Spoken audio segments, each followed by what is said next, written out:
जंगल वाले बाबा नमो नमः, जंगल वाले बाबा नमो नमः, जंगल वाले बाबा नमो नमः, जंगल वाले बाबा नमो नमः, जंगल वाले बाबा नमो नमः।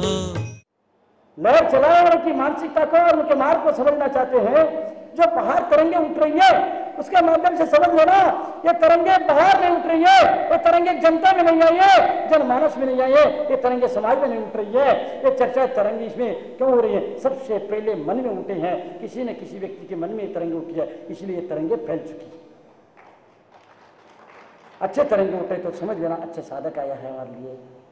और ऐसे तरंगे उठती हैं राग द्वेष की, कषा की, ईर्ष्या की, जलन की, रोकने की, टोकने की, मिटाने की आदि भाव उठते हैं। तो सोच लेना कि तरंगे किसके मन में कैसे उठ रहे हैं।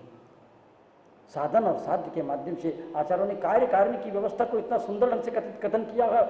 जैनाचार्य की व्यवस्था है, बिना कारण के कोई कार्य हो नहीं सकता है। बाहर से लहर चलती है, अंतरंग में लहर चलना, बाहर लहर नहीं चल सकती है। मैं भी लहर चलाता हूँ, मैं जंगल में चलता था, लोग कहते थे महाराज जी शीत लहर चल रही है, 1.25 महीने से सूरज का दर्शन नहीं मिल रहा। शीत लहर नहीं चल रही थी, अध्यात्म की लहर चल रही थी, शांति की लहर चल रही थी, साधना की लहर चल रही थी।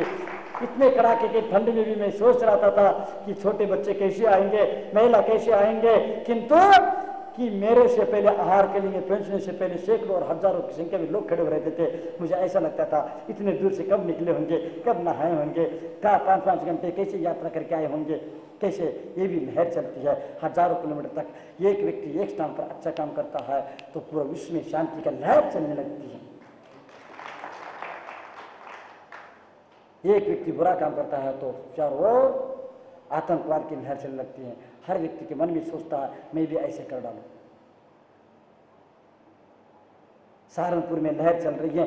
मैं ये कह रहा था जीवन की हम अपने जीवन को हर क्षण, हर दिन, हर कदम पर संभाल सकते हैं। बंधुओं याद रखना, मैं आपके जीवन को नहीं संभाल रहा हूँ, मैं आपके जीवन का निर्माण नहीं कर रहा हूँ, मैं आपके मंदिर का निर्माण नहीं कर रहा हूँ। मैं हर दिन, हर क्षण, हर कदम पर अपने जीवन का निर्माण कर रहा हूँ, अपने जीवन को संभाल रहा हूँ। मेरा एक भी दिन, एक भी कदम व्यर्थ गया है क्या? बोलो। एक भी शब्द व्यर्थ गया है क्या? बोलो। तुम लोग कितने बार पटरी बदलती है?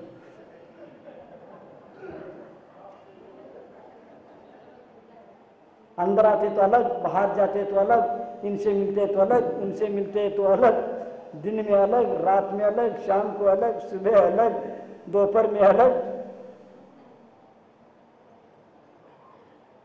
क्या लहर चलती रहती तुम्हारी, क्या आनंद लेते रहते तुम लोग भी।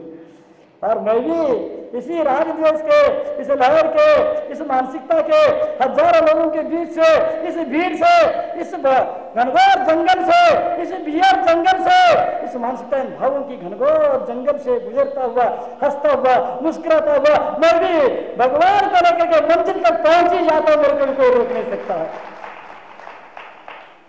कितना भयानक जंगल है। उस जंगल में रहना बहुत आसान है, लेकिन यहाँ के जंगल थोड़ा सा ज्यादा घना है, ऐसा लगता है।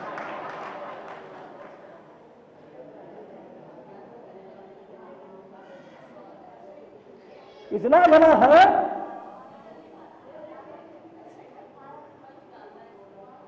लेकिन मैं भी कितना साहसी हूँ। मैं आपको बताना चाहूंगा सहारनपुर वालों, याद रखना मैं भी उन्हीं का शिष्य हूँ, आचार्य गुरु और विद्यासागर महाराज का शिष्य हूँ।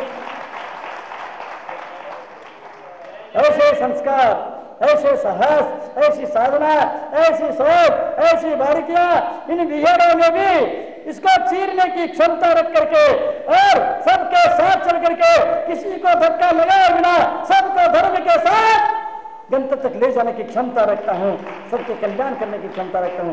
कोई भी व्यक्ति न दुष्ट बच सकता है, न धर्मात्मा बच सकता है मेरे चपेट में आए बिना। न छोटे बच सकता है, न बड़े बच सकते हैं, न बच्चे बच सकते हैं, न बूढ़े बच सकते हैं, न महिला बच सकती है, न पुरुष बच सकता है। महापुरुष एक साथ चलता है, सारी दुनिया चलती है। महापुरुष रुक जाता है तो सारी दुनिया रुक जाती है। आप अपने जीवन में महापुरुषों के आदर्श को अपने सामने रखो, उनके सोच के सामने रखो।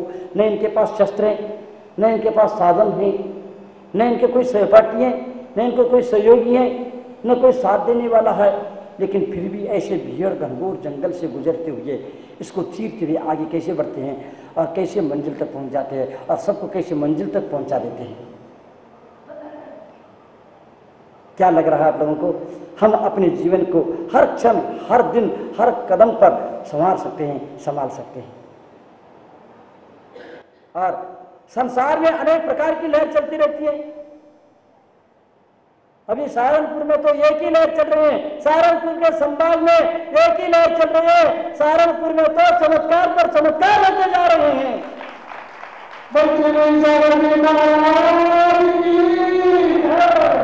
अनेक प्रकार की हवा चलती रहती है। हाँ, प्रद्युम्न की हवा अलग रहती है, इनकी लहर अलग चलती रहती है। अलग अलग लोगों की अलग अलग लहर चलती रहती है, अनेक प्रकार की हवा चलती रहती है। मैं कहना चाहूंगा, जीवन के, सुन लेना, जीवन के इस हर लहर, हर कहर और हर प्रकार के हवा को हम जीवन के उत्थान एवं सार्थकता के लिए उपयोग कर सकते हैं। क्या बोला महाराज जी आपने? जीवन के इस हर लहर, हर कहर और हर प्रकार की हवा को हम अपने जीवन के उत्थान और जीवन की सार्थकता के लिए इसका उपयोग कर सकते हैं। कहर को भी जीवन की सार्थकता के लिए, उत्थान के। हाँ, प्रभु रामचंद्र जी के ऊपर भी कहर बरपाया गया, पांडवों पर भी कहर, लाखा घर में उनको रखा गया और आग लगा दी गई। लेकिन हर कहर, हर प्रहर और हर लहर वो अपने कल्याण के लिए उपयोग करते हैं। बंधु विचार कर लेना, याद रखना। और इतना ही नहीं, और उसको भी उपयोगी बना सकते हैं। बंधुओं, जीवन किसी गुप्त रहस्य की तरह नहीं है। क्या सुना? जीवन किसी गुप्त रहस्य की तरह नहीं है। यह हर पेड़ पौधे की एक एक पत्ते पत्ते पर लिखा हुआ है। जीवन किसी गुप्त रहस्य की तरह नहीं है। यह जीवन, यह हर पेड़ पौधे के एक एक पत्ते पत्ते पर लिखा हुआ है और हर सागर के एक एक लहर पर लिखा हुआ है। हर व्यक्ति के हर कहर और हर व्यक्ति के हर कराह पर लिखा हुआ है यह जीवन। क्या जीवन है बंधुओं! इतना नहीं, सूरज की हर किरण में यह जीवन समाया हुआ है। जीवन कहाँ नहीं है? जीवन किसमें नहीं है? जीवन का दान हमें किससे नहीं मिलती है? और इतना ही नहीं, चारों तरफ जीवन के हर खूबसूरत आयाम है।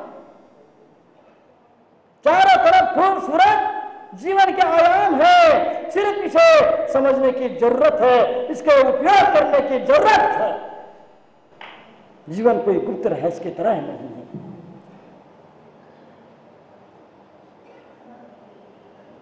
मैं कहूंगा, महाराज जी आप जंगल में कैसे रहते हैं? आप स्वाध्याय नहीं करते हैं क्या? मैं जंगल में रहता हूं। मैं जंगल में रह करके भी इन पेड़ पौधे, पशु पक्षी और उनके चहचहाट, उनके चिल्लाहट और उनकी क्रूरता और उन पेड़ पौधों की बढ़ते हुए पेड़ पौधों की कोपल पत्तों को पकड़ के गिरते हुए पत्तों को और लहर चलती हुई लहर को और हवा की झरनों को और हवा आदि को, घास और लहराती हुई घास आदि को देख करके मैं अपने जीवन का पाठ पढ़ता रहता हूँ। मैं भी स्वाध्याय करता रहता हूँ। मुझे वहाँ पर कोई ग्रंथ की आवश्यकता नहीं पड़ती है। मुझे वहाँ पर कोई ग्रंथ की आवश्यकता नहीं पड़ती है, कोई कुरान की आवश्यकता नहीं पड़ती है, कोई गीता की आवश्यकता नहीं पड़ती है, कोई पुराण की आवश्यकता नहीं पड़ती है। और इतना ये नहीं, वहाँ पर मुझे न समयसार की, न मूलाचार की, न श्रावाचार की आवश्यकता पड़ती है। मैं तो किताब पढ़ता हूँ। आप पढ़ते हैं कि नहीं पढ़ते? पढ़ता हूँ, पढ़ता हूँ, पढ़ता हूँ। क्या पढ़ते हैं? संसार रूपी खुली किताब को पढ़ करके स्वाध्याय कर लेता हूँ। चारों ओर आयाम, चारों ओर खूबसूरत आयाम है जीवन की, लेकिन उसको भुलाने वाले कौन? कहाँ जीवन नहीं है? अब महापुरुष जीवन कहीं से भी शुरू कर सकता है। महापुरुष कहाँ से जीवन कर शुरू करेगा? महापुरुष कड़ाह से जीवन शुरू करेगा क्या कहर से जीवन प्रारंभ करेगा, आप नहीं समझ सकते हैं। तुम्हें कितने भी कहर बरपाओ और कड़ाह भी क्यों न हो, वह कभी भी अपने जीवन का प्रारंभ कर सकता है महापुरुष।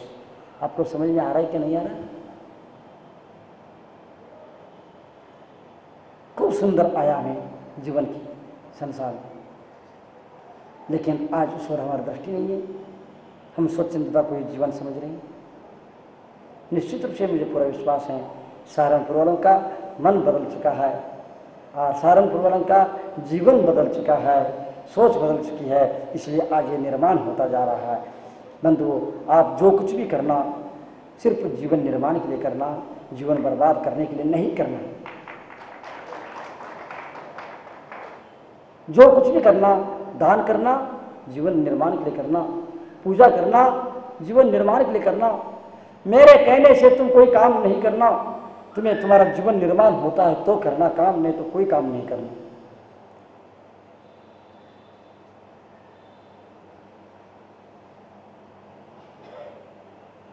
समझा क्या नहीं है? मेरे कहने से कोई काम नहीं करना। यदि वास्तव में तुम्हारा जीवन का निर्माण हो रहा है, ऐसा लगता है, तुम्हें समझ में आता है तो करना। मैं कह रहा हूं इसलिए कोई काम नहीं करना, कुछ भी करना।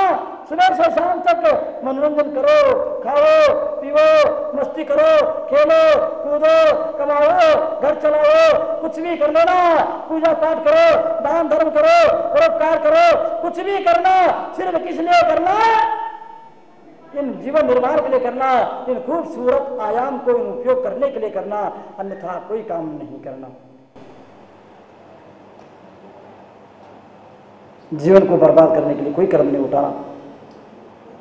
यहाँ से उठ के जाने से पहले सोच लेना, मैं जिधर जा रहा हूँ, जिस सोच के साथ जा रहा हूँ, किस मानसिकता के साथ, किस भावना से जा रहा हूँ, इससे मेरा जीवन का निर्माण होना है क्या जीवन बर्बाद होना है? सोच की कदम रखना। कोई भी कदम रखने से पहले मैं जिस सोच, जिस मानसिकता, जिस भावना के साथ आगे कदम रख रहा हूं, इससे मेरा जीवन का निर्माण हो रहा है क्या मेरा जीवन बर्बाद होगा? इसको सोच के रखना और आगे बढ़ जाना। मेरा आशीर्वाद दोनों हाथ से रहेगा तेरे सिर पर। तेरी बर्बाद करने के लिए आप निकल रहे हो, किसी को आप बर्बाद नहीं कर सकते। पहले आप अपने आप को बर्बाद करेंगे, फिर बाद में कोई किसी का बर्बादी हो या हो, ये कोई नियम भी नहीं।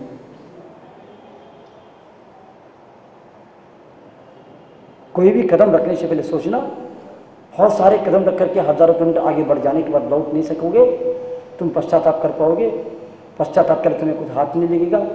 थोड़ा सा सोचना, जो भी एक भी कदम रखने से पहले सोचना, मैं इस कदम रख रहा हूँ, इस कदम से मेरा जीवन का निर्माण होगा क्या जीवन बर्बाद होगा? ये मानसिकता बर्बाद करने वाली मानसिकता है क्या? ये सोच मेरी सोच ये जीवन को बर्बाद करने वाली सोच है कि वो सच्चाई को तक पहुंचाने वाली सोच है, इसको समझना। यदि ऐसे करेंगे तो तुम्हारा मनुष्य पर्याय पाना सार्थक है, और सुशिक्षित होना सार्थक है, संपन्न होना सार्थक है, संतों का समागम करना सार्थक है, और जैन कुल में जन्म लेना सार्थक है, स्वस्थ होना सार्थक है। अन्यथा